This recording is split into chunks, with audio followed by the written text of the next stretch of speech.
Et nous sommes rendus à l'opération numéro 2, du montage numéro 2. Donc l'opération numéro 2, on nous demande de faire un contour du dessus de la pièce, usiner l'anneau qui reste sur le dessus de la pièce avec toujours l'outil numéro 1. Donc je rappelle l'anneau sur le dessus de la pièce. Si on va voir dans notre match de cam, notre simulation, donc une fois qu'on avait fait la pochette intérieure, il nous restait un petit surplus de matière ici sur le dessus qu'on veut venir usiner en faisant le tour comme ceci. Donc on a deux choix, on peut le faire de l'extérieur en passant dans le sens horaire pour être en avalant, ou on peut le faire de l'intérieur dans le sens anti-horaire pour être encore une fois en avalant. Donc pour ma part, je préfère travailler de l'extérieur vers l'intérieur. Donc ce que je vais faire, je vais aller chercher un mode contour. La chaîne que je vais la choisir en C-plane. Je vais prendre ma chaîne qui est juste ici. Pour quelle raison que je prends celle-là? C'est que ma fraise, je veux qu'elle vienne au moins ici et je vais permettre à ma fraise d'aller même plus loin à l'intérieur de ma pièce.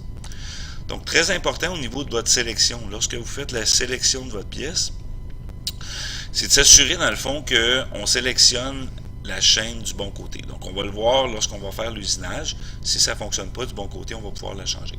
Donc on va aller chercher notre outil, qui est notre outil d'ennemi, qui était déjà avec les paramètres déjà ajustés. Et on va venir faire un commentaire en disant que c'est le façage du dessus, même si c'est une opération de contour.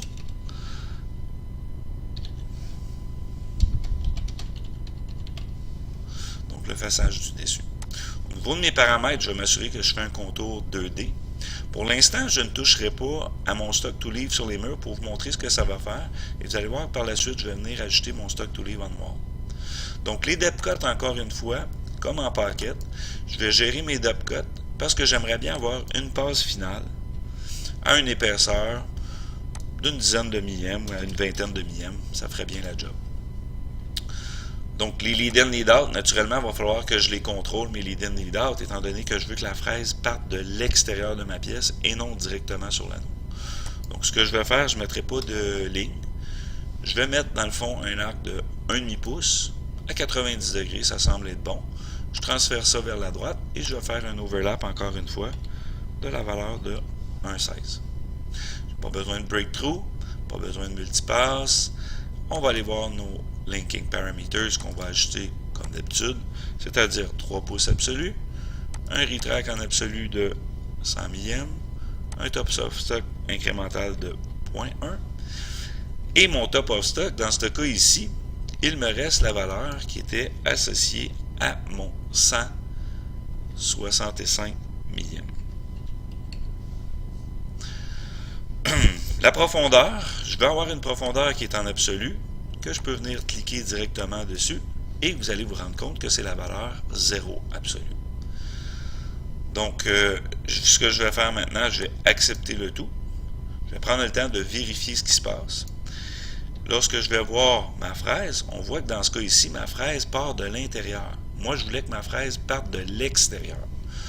Donc, si je retouche sur ma chaîne, on peut voir que ma chaîne ici indique la flèche verte qui est le sens de l'usinage principal.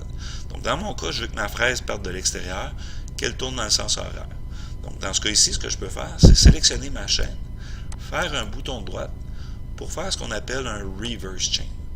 En faisant un reverse chain, on voit que la chaîne maintenant tourne du sens horaire, mais par contre, la petite flèche pointe de l'intérieur, c'est-à-dire que l'outil va vouloir usiner de l'intérieur de ma chaîne. Comme j'avais dit, moi, je veux usiner de l'extérieur.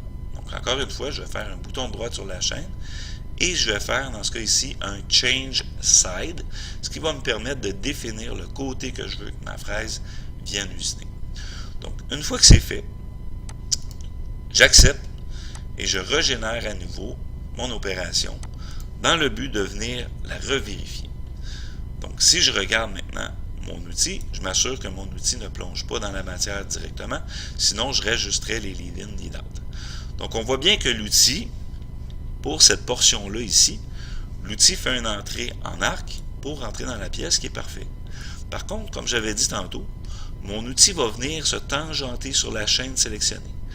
Donc, comme je ne veux pas avoir un usinage qui est exactement sur la chaîne sélectionnée, mais par contre, je préférerais avoir un outil qui serait un peu plus à l'intérieur. Ce que je vais faire, je vais revenir dans mon opération pour venir dans les Cut Parameters et du côté Stock to Leave, mettre une valeur négative d'environ 100 millièmes sur ma chaîne, ce qui va permettre, si je régénère à nouveau, de voir la simulation encore une fois et que l'outil maintenant se déplace 100 millièmes à l'intérieur de ma pièce. Donc je rappelle qu'un Stock to Leave positif va laisser la matière, donc c'est-à-dire que mon outil serait déplacé vers la gauche, mais si je mets un Stock to Leave négatif, je permets à mon outil d'aller vers l'intérieur de ma pièce. Donc si je continue ma simulation d'usinage, mon outil va faire le tour complètement de ma pièce et va ressortir ici avec un beau petit lead-out pour venir faire son usinage. Donc naturellement, on avait prévu 2 passes de profondeur. Donc une première qui fait l'ébauche et une deuxième, si vous regardez, un petit peu plus bas, c'est-à-dire 20 millièmes, pour venir faire la passe de finition. Et voilà maintenant l'opération 2 complétée. Pour l'opération 3, il s'agit d'un chanfrein extérieur. Pour cette partie, je ne le ferai pas dans la vidéo, puisque dans le montage 1, vous avez fait 2 opérations de chanfrein extérieur.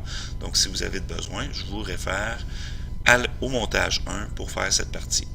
On se revoit pour l'opération numéro 4.